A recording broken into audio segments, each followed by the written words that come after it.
होंगे। मैं आपको भाई साहब समझाती हूँ। नाज़रीन, ये व्लॉग बहुत दिलचस्प और मज़ेदार होगा, इंशाल्लाह हमारे साथ रहिए। नाज़रीन, मैं जहाँ पर सैर करने के लिए जाता हूँ वहीं व्लॉग बनाता हूँ। आप मेरे व्लॉग को पसंद करते होंगे। लेकिन अभी हम आए हैं साउथ अफ्रीका के जंगल में। ये आप देख सकते हैं, ये साउथ अफ्रीका का जंगल है, ये आप देख सकते हैं। तो नाज़रीन, मैं साउथ अफ्रीका का जंगल डिस्कवर करते करते एक नहर के पास पहुंचा हूँ। नाज़रीन, ये देखें, ये कल यहाँ में सैलाब आया था।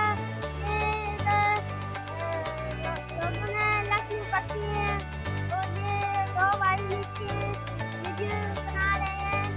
ओ नाज़रीन, ये देखें, ये दरिया में कितनी बड़ी लकड़ी पड़ी हुई है।